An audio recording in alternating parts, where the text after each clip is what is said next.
के विकार खत्म होने के बाद आत्मज्ञान होगा? ये बड़ा गहरा प्रश्न है। आपने बिल्कुल आत्मज्ञान होने के बाद मन का विकार। देखिए भैया जी, आत्मज्ञान होने के पहले विकार धीमे धीमे समाप्त होते हैं, लेकिन जिस दिन होगा उसी दिन सब कुछ समाप्त हो जाए, तब तो शेष बचेगा ही नहीं। कहने के लिए तब शेष नहीं बचेगा कि मन के अब कुछ विकार रह गए हैं। हाँ, लेकिन उसके पहले विकार जो हैं उसको मतलब साधना तो विकार को समाप्त करने के लिए ही की जाती है। ऐसे नहीं कि हम विकारी बने रहें हमको आत्म साक्षात्कार होगा, ऐसा नहीं होगा। हाँ, कि आत्मज्ञान के पहले पूरे विकार छूटे नहीं रहते हैं, लेकिन कुछ शेष रहते हैं। लेकिन जिस क्षण होगा ना उसी दिन से सब विकार समाप्त हो जाएंगे। मेरा जहाँ तक अनुभव है मैं वही बता रहा हूँ, बाकी दूसरे की हम नहीं बता सकते। वही भैया, तभी चित्त शुद्धि पे जोर देते हैं संत लोग। तो हाँ, आपने कहा कि चित्त शुद्धि, तो साधनाएं क्या है? जो आदमी 14 वर्ष 20 वर्ष साधना कर रहा है, तो ऐसा थोड़ी है कि हमको परमात्मा मिल जाए हमारा चित्त शुद्धि ना हो। वो परमात्मा की ओर बढ़ भी रहा है और उसकी चित्त शुद्धि हो भी रही है। लेकिन वो मान लीजिए आ गया समय कि कुछ शेष था, शायद उसी दिन वो समाप्त हो गया जो शेष था, और उसी दिन वो हो गया, उसी दिन सब छूट गया।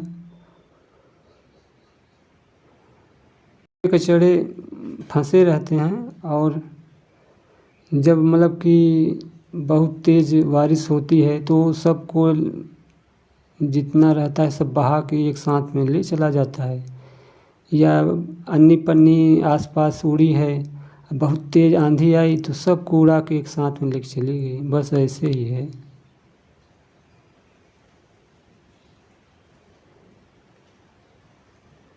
वो तो फिर हमेशा उसका मन फिर उसी में रहेगा ना, दूसरी ओर भागेगा नहीं।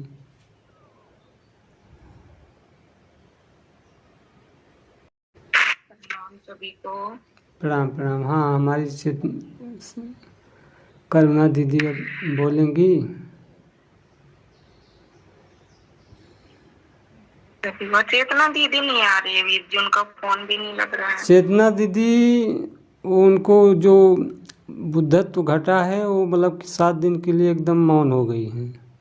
वो हमको फ़ोन कल 9 बजे हमको करने वाली थी, तो क्या था कि मैं काम में था, उठा नहीं पाया। बाद में फ़ोन लगाया तो स्विच ऑफ कर दिया है अपना मोबाइल 7 दिन के लिए। दूसरे से फ़ोन लगा के पता किया तो मतलब बताया कि 7 दिन वो किसी से बात नहीं करेंगी।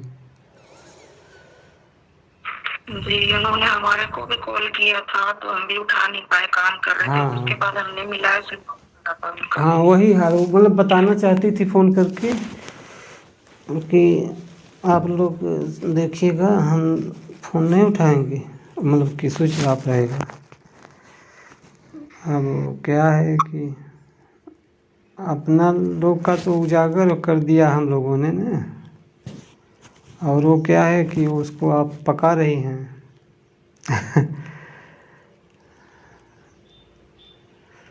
हमको भी बोले, हमको भी मतलब हाँ, हमको भी बोले थे मतलब कई लोग, ज्ञानी लोग, कि आप जो आपको घटा है तो आप इसको आप बताइए मत, आपकी यात्रा और आगे बढ़ेगी। तो और लोगों से पूछा तो कहे नहीं, आपको अगर परमात्मा ने दिया है प्रसाद तो आप बांटिए।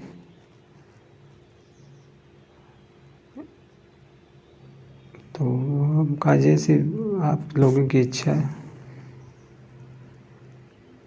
भैया, बांटने से और खजाना बढ़ेगा। अब वही तो सोच रहे हैं कि कुछ तो परमात्मा के लिए कुछ मंजूर था कि ऐसा हुआ। अगर इसको सब कोई छिपा के रख लेंगे तो फिर कैसे आगे काम बढ़ेगा। लोगों का कुछ सहारा है, कुछ लोग जुड़े हैं, तो अगर पहले तो नहीं था, अगर ये आया है तो फिर इसको देना चाहिए। मेरा यही अनुभव है। ये देखिए, करीना दीदी को तो हम पहले ही बोल दिए थे, ये आपके अंदर कुछ ऐसा घटेगा कि आपको सबको बांटना है, वही आज हो रहा है सब कुछ। इनको विश्वास था और इन्होंने विश्वास किया था, वो पाया, फिर वो अपना बांट रही है। 5 लोग हो गए अपने ग्रुप में से। एक को होता तो चलिए लोग कह सकता था कि हाँ ये आदमी झूठ बोल रहा है, लेकिन 5-5 लोगों को हुआ तो कोई झूठ तो नहीं बोलेगा। जी जी भैया, बिल्कुल सही बात है। जी भैया जी, मैं तो उसमें साक्षी था जब दीदी को घट रहा था। तब सुबह 3:30 बजे की बात थी। एक ग्रुप चलता है सुबह वाला, उसमें 3:30 बजे हम ध्यान में थे।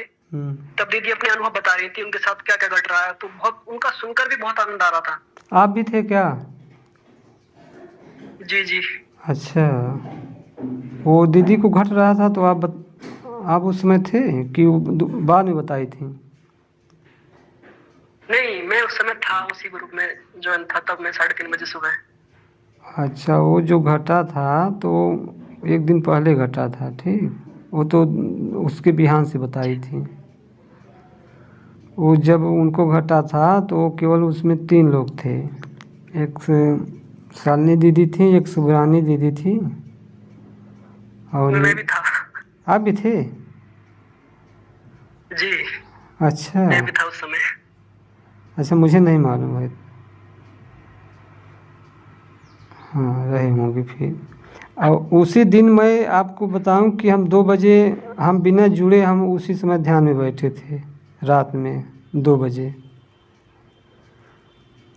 हम किसी से जुड़े नहीं थे, हम केवल अकेले ही ध्यान बैठे थे। जब वो दीदी जितना दीदी ने बताया कि आज ऐसा हुआ तो हम कहा हम भी थे। कहें आप कहाँ थे? कहा हम अकेले ध्यान में बैठे थे।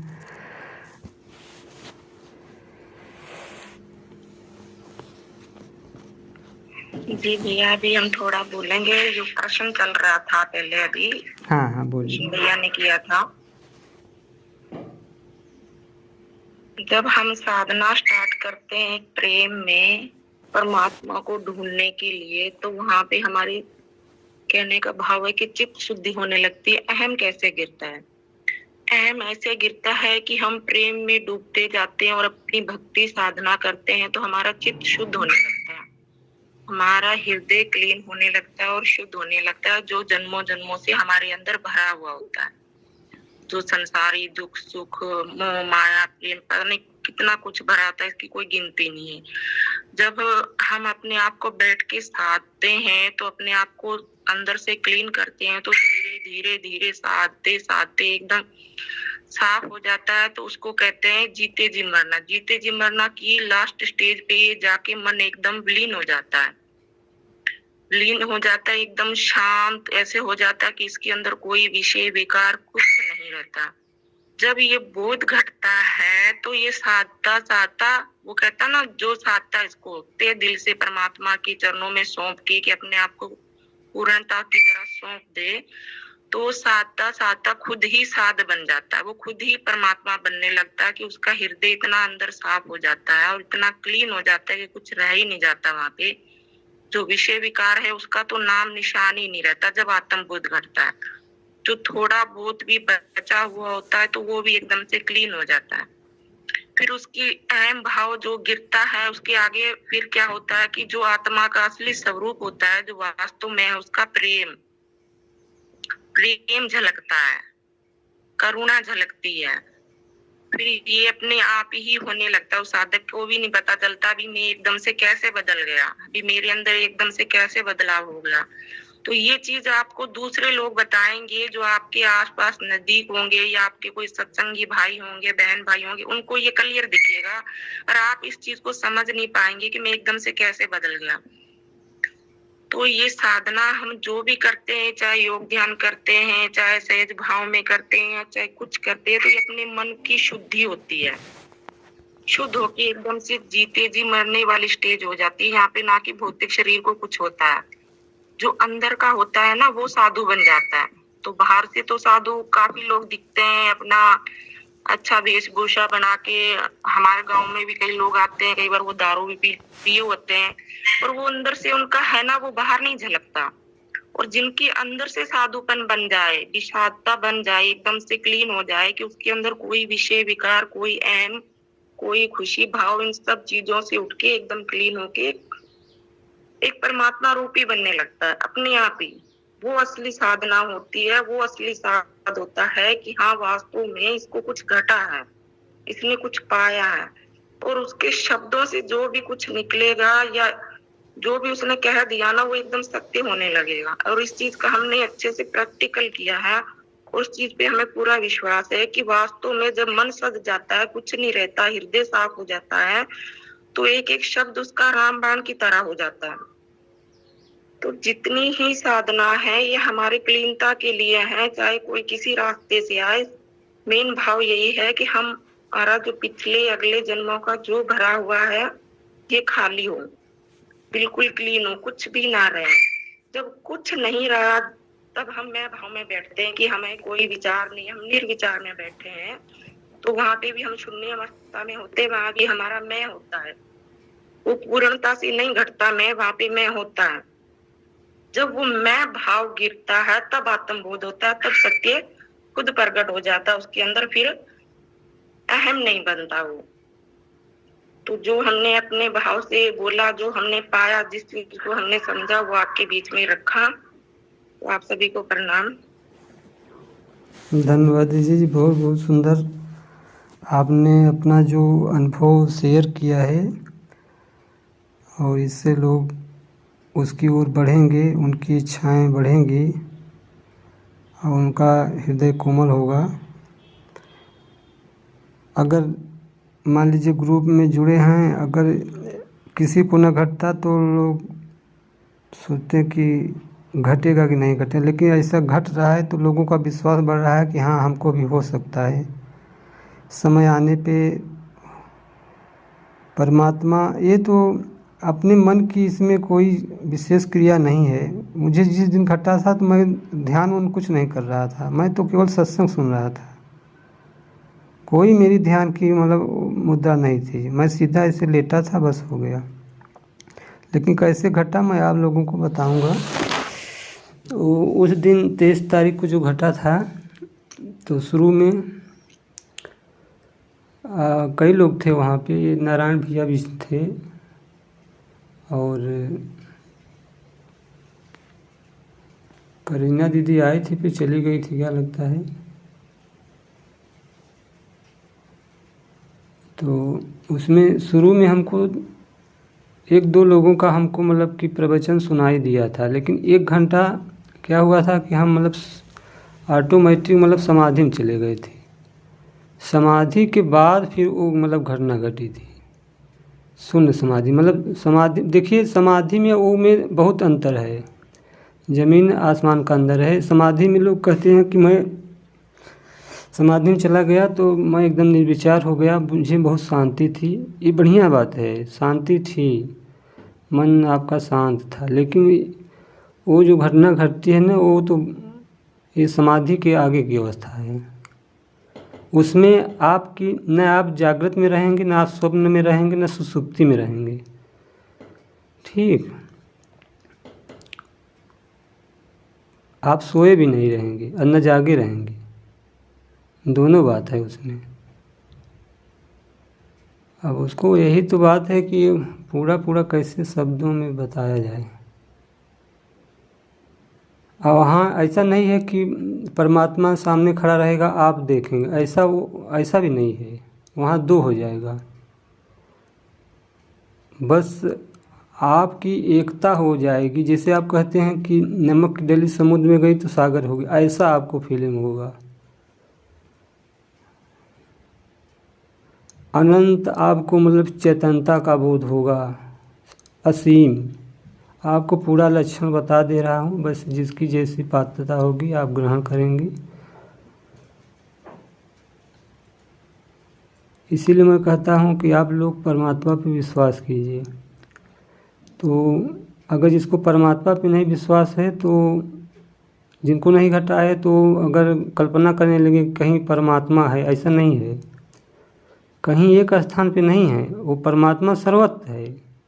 आप परमात्मा नहीं मानते हैं तो आप उसको आत्मा मान लीजिए। ठीक, आप आत्म बोध में रहिए। अगर वो नहीं घट रहा है तो आप आत्म बोध में रहिए। आत्म बोध ही आपका वो शुरुआत है, सीमित है। ऐसा कह सकते हैं कि आत्म बोध सीमित है, और जब वो घटना घटेगी तो असीम में परिवर्तन हो जाएगा। हाँ, अब ये आप सोचेंगे कि हम 24 घंटा उसी में रहेंगे, 24 घंटा में नहीं रहेंगे। जैसे बुद्ध को हुआ तो 24 घंटा बुद्ध उसी अवस्था में नहीं थे, वो सारा कुछ परिवर्तन हो जाता है।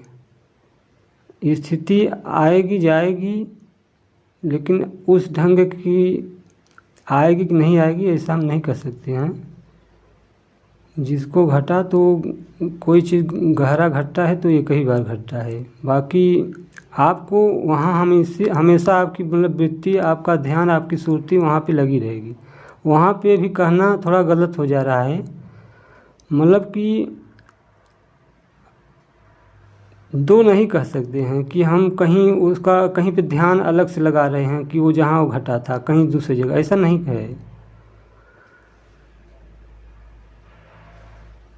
जैसे आप मैं हूँ के बोध में रहते हैं, आप ऐसे ही मतलब वो मैं हूँ का ही बोध है, आप समझ लीजिए वो सीमित बोध है, ऐसा समझ लीजिए। और उसी में बिना बोले पूरा आपको ज्ञान एक साथ हो जाएगा।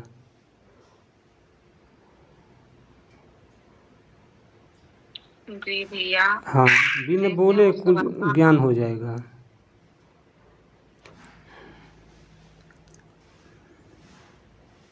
जी भैया, वो जब अवस्था घटती है ना, कहते हैं मैं हरि को ढूंढने चला, पहले मैं था हरि नहीं, अब हरि है मैं नहीं।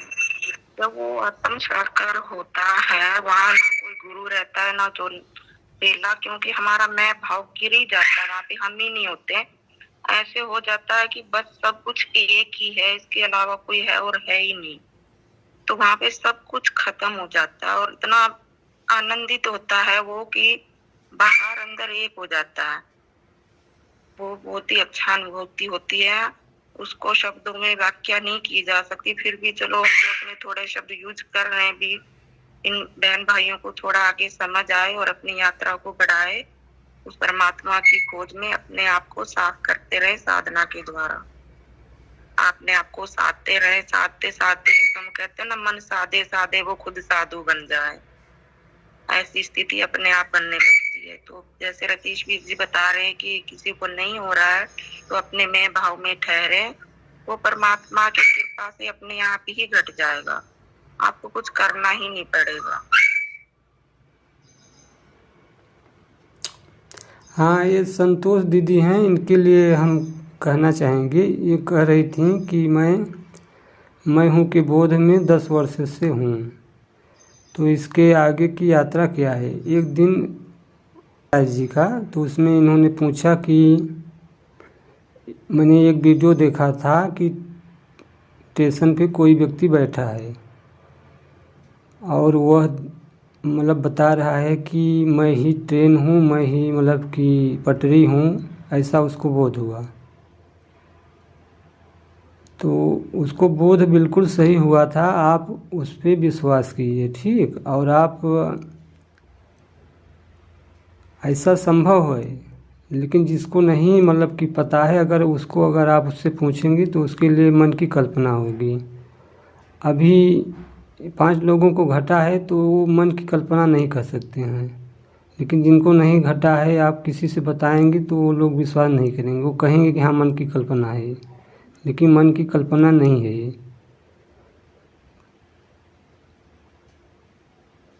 तो प्रणाम। हाँ दीदी जी। मेरा प्रश्न ये था कि हम जब मतलब जैसे एक निर्विकार भाव से खड़े होके किसी पेड़ को देख रहे हैं या आकाश भी देख रहे हैं, सब कुछ देख रहे हैं, तो एक फीलिंग आती है कि सब में जैसे जो नूर मेरे अंदर है वही सब में है, सब जगह है।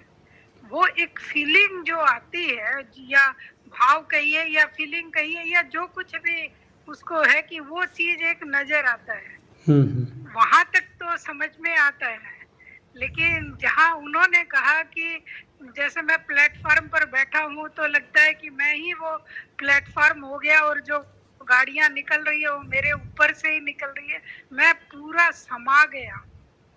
तो उस चीज का, उस भाव का मतलब वो उसके आगे की स्थिति होगी फिर। हाँ हाँ, उनको अनंतता का बोध हुआ, वही है अनंतता का बोध। अभी जो 5 लोगों को हुआ है वही बात है, उनको थोड़ा दूसरे ढंग से हुआ है। जैसे जैसे आप कह रहे हैं कि मैं भाव बना रहे हूँ कि मैं पेड़ में हूँ, मैं आकाश में हूँ, तो ये सिर्फ भाव नहीं, है। मैं नहीं हूँ, पर वो कि जो मुझ में है, चेतना जो मुझ में है, वही चेतना एक एहसास होता है कि सब जगह फैली हुई है, सब में, इनमें भी हिलते डुलते जो पेड़ पौधे होते हैं या जीव चल रहे हैं धरती पर, सभी में एक भाव होता है। हाँ आप वो अभी, चेतना जो जी मुझ में दीदी है जी, वो वही है। आप जैसे आपने कहा कि मैं भाव भाव होता है ना, तो वो उसमें भाव नहीं रहेगा, वो उसमें एकदम आ, आप पूरा इतना ज्ञान हो जाएगा, अब आप उसको कैसे बताऊं, वो पूरा एक और सांस वो आपको। जो है कि स्थल भी है ना, हाँ वो तो जैसे कहा कि जल थल सब जगह जैसे मैं ही फैला हुआ हूँ और सारा कार्य मेरे ऊपर ही हो रहा है। उन्होंने अपना एक्सपीरियंस बताया था, मतलब एक जन ने, हाँ हाँ हाँ कि हाँ। सब काम मेरे ऊपर ही हो रहा है। मुझे गाड़ी भी चल रही है तो, ट्रेन चल रही है तो मेरे ऊपर ही चल रही है, सारा घटना सब हो रहा है, चलना फिरना सब हो रहा है तो मेरे ऊपर ही हो रहा है, और मैं मतलब एक हो गया हूँ। उनका एक्सपीरियंस होगा वो। जी जी दीदी, उन्होंने उन्होंने सही कहा। जब आत्म बोध होता है तो वो परमात्मा कण कण के अंदर, जैसे कि हम बोल देते हैं बाहर अंदर एक है, तो उन्होंने अपनी जगह पूर्णता का भाव अच्छे शब्दों में पेश किया उसको, कि गाड़ी कैसे बोल रहा है कि मेरे ऊपर चल रही है सब कुछ, मतलब चेतनता है जो शुद्ध सूक्ष्म है, जो परमात्मा स्वरूप है, जो हमारी आत्मा है, वो कण कण में है, वो हर जगह है। तो उनके कहने का भाव, जब उनको आत्म बोध हुआ स्वरूप, तो वो समझ चुके थे इस चीज को कि मैं ही हूँ और सब में यही है। और आप उस चीज को भाव के रूप में देख रही हैं, जब वो घटेगा ना तो वही स्थिति बनती है जो उनकी बनी थी, जो रतीशवीर जी की है, जो अभी कई लोगों को घटा है कि मेरे अलावा और कुछ है ही नहीं, मतलब अलग नहीं दिखता। यहाँ पे अहम भाव बिल्कुल ही गिर जाता है। अहम भाव तब आता है जब 2 होते हैं, जब 1 हो जाता है तो अहम भाव किसके साथ होगा, ये तो होता ही नहीं है, तो पूरा बोध हो जाता है ना। तो उनका भी एक्सपीरियंस बहुत अच्छा उन्होंने अपने शब्दों में बताया, तो वो कण कण में है सब जगह। हाँ, तो वही मैंने हाँ, एक चीज़ और कहना चाहूँगा, जिससे कुछ लोगों का प्रश्न होगा कि आपने अनंत का बोध होगा, ठीक, तो अनंत का बोध होगा तो आपने वहाँ पे क्या देखा, वहाँ देखने के लिए कुछ रहेगा नहीं। जब अनंत हो गया तो क्या फिर देखेंगे, उसके सिवा कुछ है ही नहीं था, बोध के अलावा कुछ था ही नहीं, तो फिर देखेंगे किसको। देखना होगा तो फिर अभी आ गए ना, फिर यहाँ पे, यहाँ देख रहे हैं, अब फिर उस अवस्था में जाएंगे तो फिर देखने के लिए नहीं बचेगा। अब इसको आप, तो वही मैं ही सब कुछ हो गया ना, वो तो फिर हाँ, हो ही गया ना, देखने वाला खो गया वहाँ पर। जो उस अवस्था में गया है ना, वो बोला है ना अहम ब्रह्मास्मि। जो लिखे हैं पुस्तकें, वेदांत लिखे हैं, कबीर पंथ में जो लिखे हैं कभी, और बुद्ध जो लिखे हैं, तो जब घटा है वो तब लिखे हैं वो। एक भाई जी नारायण जी बोल रहे थे कि बुद्ध ने परमात्मा को नहीं माना था, आत्मा को नहीं माना था। वहाँ मतलब कि मैं देखा नहीं हूँ, बताया जाता है कि बुद्ध पाली भाषा में आत्मा को अत्ता बोलते थे। अत्ता माने आत्मा होता है, आत्मा को उन्होंने माना था, लेकिन भाषा उनकी अलग थी, अत्ता बोलते थे।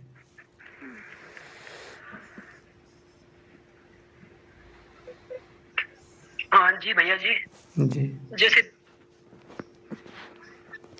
उनको घटा स्टेशन बन गया, मैं पटरी बन गया, ऐसे भैया जी सभी का मार्ग होता है अलग अलग, आपकी साधना टेक्निक अलग होती है, उसी तरह से उन्हें वो बोध होता है। हाँ। जैसे हम जब साधना करते हैं तो हम तो जैसे बिल्कुल तरंग बन जाते हैं, हम बिल्कुल एक जैसे हवा में, जैसे बिल्कुल हमारा बिल्कुल हवा में मिल गया, जैसे बिल्कुल एक एनर्जी रह गई, तरंग रह गए, बस उसके सिवा कुछ है ही नहीं, पूरा सब कुछ वही चीज है, सारी स्पेस, मतलब एक स्पेस की तरह बन जाता है मेरा पूरा शरीर, पूरी बॉडी हवा में जैसे बिल्कुल मिल गया एकदम एनर्जी की तरह। तो वो आपकी साधना पर डिपेंड करता है कि आप किस तरह की साधना कर रही हैं, जी उसी तरह जी आपको वो एहसास होगा जी जी उसी चीज का। जी, मानता हूँ आपकी बात। मतलब हो गया थोड़ा, सबकी कहने की थोड़ा शैली अलग अलग रहेगी। अब भाई जिसका जैसा लक्ष्य रहेगा उस हिसाब से उसको बोध होगा। नहीं भैया जी, आपने बहुत अच्छा समझाया। मतलब उनकी वो अनंत की स्थिति थी जैसे, इसलिए वो खुद ही अनंत में मिल गए तो एकाकार हो गए, तो कोई भाव रहा नहीं उनका। इसलिए उनको बोध हो रहा था कि उनके ऊपर ही वो मतलब विस्तार में वही है, वही विस्तृत है।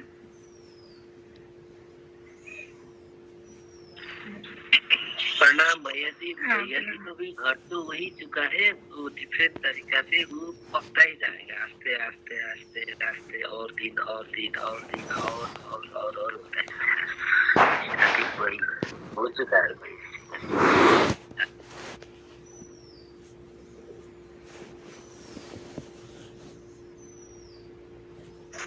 हेलो, सभी को प्रणाम। प्रणाम भैया जी। हाँ रितेश भैया, जी भैया जी। जो हम ये अपना होने का अनुभव कर रहे हैं ना, जो सूक्ष्म अनुभव कर रहे हैं, ये अपने होने का दृष्टा भाव, क्या ये पास जाके कोई ध्वनि है कहीं? क्योंकि कई संतों ने इसको शब्द स्वरूप बोला है आत्मा को, यानी उसकी आवाज है। इसके बारे में थोड़ा।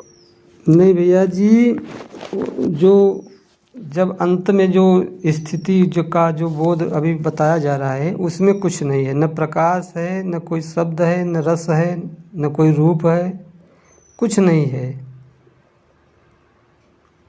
ये मतलब कि उसके नीचे की जितनी साधनाएं हैं, आप नाद सुनते हैं वो भी एक साधना है, प्रकाश देखते हैं वो भी साधना है। उसमें कुछ नहीं है, न उसमें कोई ध्वनि है, न कुछ अंधकार है, न प्रकाश है, कुछ नहीं है उसमें। और अभी देखिए चेतना वो करीना दीदी हैं, इनसे भी आप पूछ सकते हैं। करीना दीदी।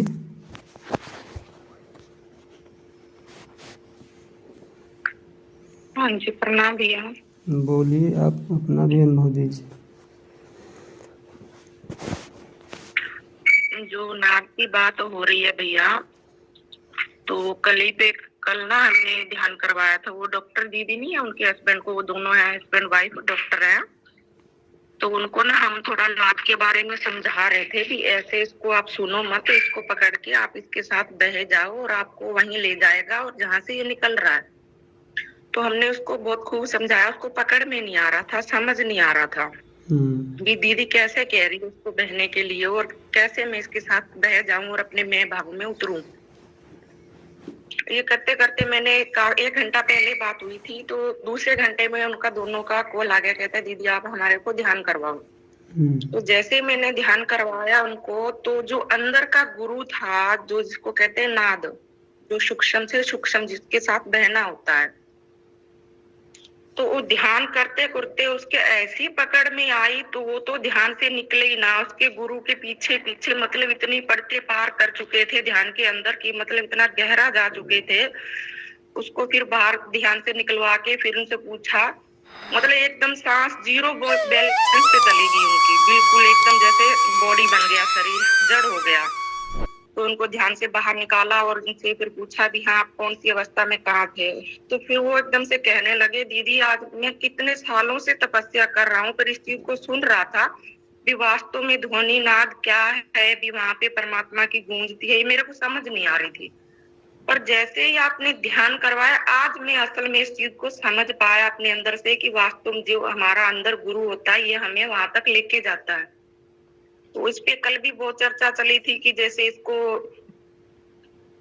आकाशवाणी बोला गया, इसको ओम बोला गया, इसको अल्लाह नूर बोला गया, हर धर्मों में इसको अलग अलग बोला गया। ये इतनी सूक्ष्म होती है, इतनी बारीक होती है, ये निकल तो उसी परमात्मा से रही है, जो ऊर्जा है वही भी वहीं से आ रही है, जो शक्ति है उसी में से निकल रही है सब कुछ। तो ये जैसे ही हमारी ऊर्जा भर जाती है अपने अंदर, तो हमें वो क्लियर, जैसे कोई साधना करते हैं या मंत्र जाप करते हैं या वैसे ही जाप करते, राम राम करते हैं या ओमकार लेते हैं, कुछ भी ये ना अंदर सिद्ध हो जाता है। तो जब सिद्ध हो जाता है तो लोग क्या करते हैं, इसको सुनते ही रहते हैं, सुनते ही रहते हैं। यहाँ पे सुनना नहीं होता है, यहाँ पे अपने को ढीला और बिल्कुल रिलैक्स छोड़ना होता है। फिर वो अंदर का गुरु काम करने लगता है, त्रिगुटी के ऊपर आके वो प्रकट हो जाता है। जब त्रिगुटी पे प्रकट होता है हमारे अंदर आत्मा में, तो वो हमें खींचने की कोशिश करता है। कईयों को जैसे ब्रह्म हृदय पे खिंचाव होता है, जैसे चींटियां सी रेजने लगती है यहाँ पे त्रिगुटी पे, तो ये अंदर का गुरु अपने आप काम करता। पर इस चीज को वो समझ ही नहीं पा रहे थे। हम समझा रहे थे, ग्रुप में भी बोला उनको, जब उनके अंदर से घटाना तब समझे। अभी आत्मबोध का ही ऐसे है कि हम लोग समझा रहे, शब्दों की बात कह भी रहे अपने शब्दों में, उस चीज को समझ नहीं पा रहे हैं। क्योंकि जब दिल के अंदर घटेगा ना, वो ही उस चीज को समझेगा कि वास्तव में सत्य है क्या। ये किस चीज की बात कर रहे थे, कौन से परमात्मा की बात कर रहे थे, भी वहां पे कुछ है ही नहीं, ना दिन है, ना रात है, ना धूप है, ना छांव है, ना आनंद है। मतलब वो ऐसी स्थिति होती है कि सब मन के पार की स्थिति चली जाती है। वहां पे मन तो रहता ही नहीं है, बस बोध होता है, असीम का बोध होता है कि बाहर अंदर मैं ही हूँ और कुछ नहीं मेरे अलावा। जो कण कण में ही परमात्मा नजर आने लगता है वहां पे। तो वहां पे सारी भ्रम हमारे टूट जाते हैं। तो ऐसा ही होता है, जैसे अभी वीर जी आप नाद के बारे में पूछ रहे थे, वहां पे गूंज रही है, गूंज वहीं से आ रही है, पर वहीं पे जाके मिलाएगी ये। दीदी मेरे तो दाहिने कान में ना कई वर्षों पहले एक जन से जुड़ के एक मेडिटेशन किया था। तो वो साउंड मेडिटेशन उन्होंने करवाया कि बाहर की ध्वनियां सुनो, फिर भीतर की ध्वनि सुनो और फिर साइलेंस में टिको। तो वो ध्वनि सुनते सुनते मेरे दाहिने कान में तो एक ऐसी ध्वनि चालू हो गई जो आज बरसों से वो ध्वनि चालू ही है, उस दिन से लेके आज तक, कि एक साउंड ऑफ साइलेंस। जैसे जंगल में एक सुनेपन की आवाज आती है ना, कि हम कहीं जंगल में जाते हैं तो या एयरपोर्ट पर जाते हैं तो बहुत सारी प्लेनों की आवाज होती है, उस तरह की आवाज उस दिन कान में चालू हुई। तो वो जब भी मैं एकांत में रहती हूँ तो वो चलती ही रहती है। हालांकि मुझे कोई दुख नहीं देती है, नींद भी आराम से आती है, कोई वो साउंड मुझे तकलीफ नहीं देती है, लेकिन वो एक मस्त साउंड सदा ही चलती ही रहती है मेरे तो राइट कान के अंदर, सुनती ही रहती है। तो वो क्या नाद है या वो क्या है? जी दीदी, जैसे ये साउंड की करवाते हैं ना, जैसे वो साउंड हम सुनते सुनते ना, जैसे वो हमारे माइंड के अंदर जाता है ना, फिर वो गूंज बन जाती है। वो गूंज अंदर से हमें सुनाई देती रहती है, जो जिसकी हम कहते हैं साधना, जो मीठी धुने, जो ओम बोलते हैं, जिसको आकाशवाणी बोलते हैं, इतनी एक तरह से ध्यान लगाओ तो वो ओम की ही साउंड है कि एकदम बहुत सूक्ष्म ओम जैसे चल रहा हो। ऐसे लग रहा है जैसे पूरे ब्रह्मांड में गूंज रहा हो। हाँ, नहीं मेरे तो कान में, जैसे भीतर कान के आसपास, मेरे राइट कान के पास में ही सब, बस कान के अंदर बाहर यहाँ पर एक साउंड, जैसे मतलब अपन नियर बाई, जैसे मुझे लगेगा कि ये पृथ्वी जो घूम रही है ये उसकी साउंड है, क्योंकि ये लगभग एयरपोर्ट पर जो एक साउंड आती रहती है उससे मिलती जुलती सी एक साउंड है ये अनोइंग नहीं। वहाँ पर तो वो साउंड तकलीफ देती है ना, वो सहन नहीं होती है, लगता है यहाँ बहुत आवाज है, लेकिन ये साउंड है, चल रही है आज बरसों से चल रही है। तो ठीक है दीदी, कोई बात आपकी बात सही है, तकलीफ तो नहीं देती है ये। तो जैसे ही ये साउंड या आकाशवाणी हमारे उतरती है, जैसे ही हमारा हृदय साफ होता है, तब जाके ये अंदर की सुनाई देती है। जितने भी साधक है, जो भी कोई है, जैसे कोई साधना करके आता है तो उनको इस अनहद नाद सुनाई देते हैं।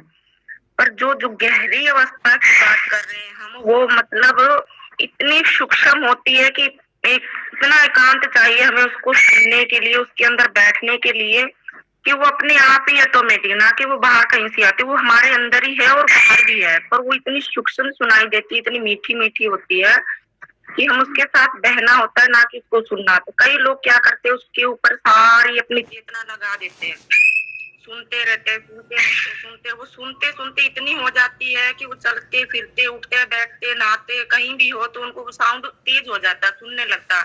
क्यों सुनने लगता है? क्योंकि हमारी जो सारी चेतना शक्ति उसके अंदर अपनी दृष्टि बना चुकी होती है, पर यहाँ से हमें निकलना होता है, ना कि उसको सुनना होता है।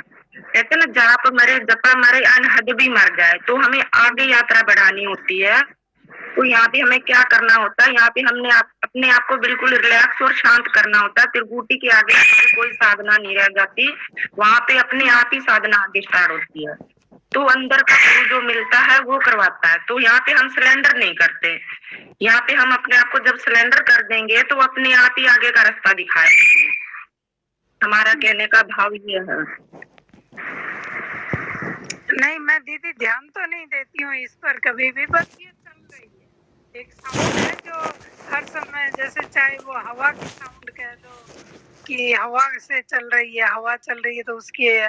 पहले तो मुझे लगता था कि अंग्रेजी में पढ़ा था कि कान में साउंड होती है तो टाइनिटिस की बीमारी हो जाती है, पर मुझे तो कोई वो घंटियां वंटियां नहीं सुनाई दे रही है।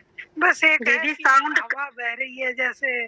दीदी जी साउंड कान में नहीं हो रहा है, आप और ध्यान से सुनिएगा, वो सशास्त्र से हो रहा है या त्रिकुटी या सशास्त्र में सुनिए। वो आपको कान से सुनने की आदत है इसलिए वो सुनाई देता है। वो जब बहुत गहरे जाएंगी वो तो सशास्त्र में सुनाई दे रहा है। और जब भी आपको झिंगुर की और पेड़ों की सन्नाटे की आवाज सुनाई दे रही है, फिर ये और बहुत प्रेम से जब आप ब्रह्म मुहूर्त में सन्नाटे में सुनेंगी, तब जो 3 बजे सुबह चिड़िया बोलती है वो बहुत आवाज प्यारी होगी। और इसके बाद एकदम साइड से ये भी होगी, फिर ओम की धुनी जो दीदी ने कहा ना, मैं आज सुबह की बात बता रही हूँ, सुबह के अनुभव है। मतलब ये आवाज एक साइड एकदम धीमी हो गई और ओम की आवाज आ रही थी एकदम एक, जैसे कोई आगे ओम कहता है फिर बाद में 2-3 पीछे से कोई ओम कहता है, एकदम ऐसे साफ ओम की आवाज आती है। ये आवाज की ज्यादा करता बढ़ जाती है तो साफ सुनाई देने और लगता है। ये गहराई ऐसे बढ़ती है कि मतलब हम कोशिश नहीं कर रहे होते, कुछ भी कर रहे होते और जैसे अटैक होता है, जैसे कहते हैं कि चलते फिरते ध्यान उतरने लगता है, तो पहले तो कोशिश की जाती है मन को शांत करने का।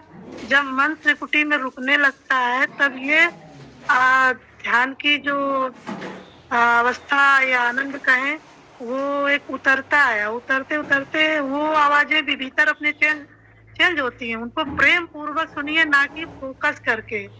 फोकस करने में प्रॉब्लम होगी, कान से सुनाई देगा, वो कान से आवाज नहीं आ रही, वो हमें कान से सुनने की आदत है इसलिए हमें कान से लग रही है। नहीं तो आप कान में उंगली डालो तब भी वो आवाज आ रही, वो आ रही है।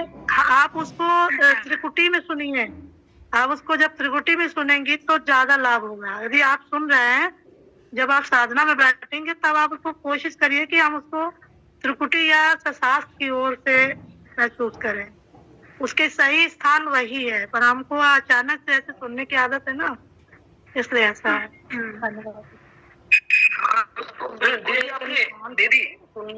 दीदी आपने अपने अनुभव से बहुत अच्छा बताया, लेकिन ऐसा होता है कि जब हम किसी भी रूप की जब हम साधना करते हैं ना, तो वो जैसे हमारी आंख है, हमारे कान है, तो उनकी ये जो इंद्रिय है ना, इनकी एक सूक्ष्म इंद्रिय होती है।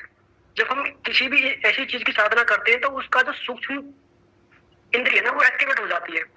और सूक्ष्म इंद्रिय से सारी चीज, मतलब ब्रह्मांड में जो घटना घट रही है ना, जो जैसे प्रकाश है, धीरे धीरे जैसे वो एक्टिवेट होती जाएगी ना, तो आपको ब्रह्मांड में ध्वनि सुनाई देने लगेंगे धीरे धीरे। तो ये हमेशा बात ही बनती है। तभी तो जो ज्ञानी पुरुष हैं, जो बुद्ध पुरुष हुए हैं, वो हमेशा कहते हैं कि आप शब्द, प्रकाश, ये नाद, इन पर ज्यादा ध्यान मत दो, इनकी साधना आप करो ही मत, क्योंकि ये भविष्य में बहुत प्रॉब्लम खड़ी कर सकती है। क्योंकि इनकी अगर सूक्ष्म इंद्रिय एक्टिवेट हो गई तो अनाप शनाप आवाज आपको सुनाई देंगी। आप अनाप शनाप मतलब आप आंख खोलेंगे तो प्रकाश, बहुत ज्यादा तीव्र प्रकाश आपको दिखाई देगा। इसलिए वो हमेशा कहते हैं कि या तो आप मैं हूं के भाव में रहो, या फिर आप श्वास के प्रयोग करो। जैसे दीदी ने कहा ना कि अपने त्रिकुटी पर ध्यान रखो, ऐसी साधना आप करो ही मत जो भविष्य में आपको बहुत प्रॉब्लम दे। लेकिन ऊर्जा को ले तो त्रिकुटी और शास्त्र में जाना भाई, तो शुरुआत तो ऐसे ही करनी होगी। ऊर्जा तो पहले त्रिकुटी और शास्त्र से होकर ही तो तुम अपने स्वयं में आओगे। नहीं देखिए, तो साधना मेरा तो ये कोई भी मार्ग नहीं था। कि यही है कि सांसों को सुनते सुनते ध्यान चला गया कि मैं ही सुनने वाला कौन, सांस लेने वाला को देखने वाला कौन है, सांस चल रही है मैं देख रहा हूँ, उससे मैं सांस से अलग हो करके और अपने आप पर पहुंच गई, स्वयं पर पहुंच गई। तो वो स्वयं का जो बोध है, या हम स्नान कर रहे हैं तो नहा रहे हैं, पानी गिर रहा है तो वो बोध करता कौन है, आंखों के पीछे देखने वाला मैं कौन है, और वो मैं पर धीरे धीरे पहुंचते, मैं बस अचानक ही आंख खुल जाती है आदमी और मैं पर पहुंच जाता है, अचानक उसको बोध हो जाता है कि मैं पीछे खड़ा हूँ, ये सांस तो चल रही है, मैं इसका दृष्टा हूँ, अलग हूँ इससे, मैं तो देख रहा हूँ। वो धीरे धीरे हो सकता है कैसे भी, पहले भी मैं जब शुरू से ही था तो सब्जी काट रही हूँ तो मुझे लगता कि ये शरीर से ये कार्य हो रहा है और मैं इससे अलग हूँ, मैं दृष्टा हूँ। और फिर बाद में धीरे धीरे आदमी दृष्टा भी नहीं रहता, वो साइलेंट हो जाता है, काम हो रहा है और वो अपने आप में साइलेंट, सब होता हुआ ही दिखने लगता है। और वो जी दीदी बढ़िया, बहुत अच्छा है कि आप अपने में भाव में रुके हुए हैं, अपने में सबका कोई एक्सपीरियंस नहीं है, सिर्फ मैं का बोध अपने यही इसी तरह से अलग होते होते शरीर सांस सबसे अलग होके अपने आप ही हो गया भगवान की कृपा से। जी दीदी बहुत बढ़िया, एक बार मैं एक बार 14 दिन के लिए विपश्यना में गई थी, तो वहां पर सिखाया गया था सांस को देखो, आनापान सती में सांस को देखो, और वो देखते देखते फिर शरीर को देखो, वो देखते देखते फिर कब किसी दिन कोई प्रभु कृपा से स्थिति बन गई। प्रणाम। जी दीदी बहुत बढ़िया। लाइट साउंड इन सब का कोई एक्सपीरियंस नहीं है। जी चल तो रही थी ना साउंड की बात, फिर हमने यही बोला कि सुनना नहीं है, इनको ध्यान तो देना ही नहीं है, इनको छोड़ के आगे निकलना है, ये अपने आप ले जाएंगे। जी बस यही ये एक अनंत वाली जिज्ञासा थी, इसलिए मैंने उस दिन प्रश्न किया कि उन्होंने कहा तो मुझे बहुत अच्छा लगा कि वो अनंत में मिल गए, अनंत हो गए, कि मैं ही सब कुछ हो गया, सारे कर्म मेरे ऊपर ही हो रहे हैं सारे काम। तो वो जो एक्सपीरियंस था उनका, तो विपश्यना में साधना में काफी सहयोग मिलता है। विपश्यना साधना में सहयोगी विपश्यना में जाना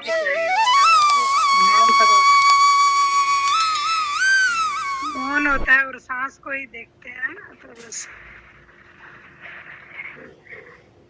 अचानक ही वो भगवान की कृपा हुई, देखने वाले देखते देखते, सांस देखते देखते ध्यान देखने वाले पर चला गया, तो वो भीतर का वो पर्दा खुल गया कि अरे हम तो जीवन बीत जाता है, मुझे तो दीदी यही लगता है कि नहीं कर, बिना मैं को जाने ही चले जाते हैं संसार से, जो कि एक बहुत बड़ी कीमती चीज है, जिसके लिए तो वो मिल साधना की, अगर साधना की यात्रा कर रहे हैं अगर, तो टाइम निकाल कर विपश्यना जरूर जाना चाहिए, क्योंकि वहाँ पर ये हो जाता है कि एक तो मौन और क्लीनिंग बहुत अच्छा रहता है, मतलब 10 दिन कम से कम ऐसे रहो जहाँ कुछ भी नहीं करना और सिर्फ साधना करना है, उतनी अच्छी साधना घर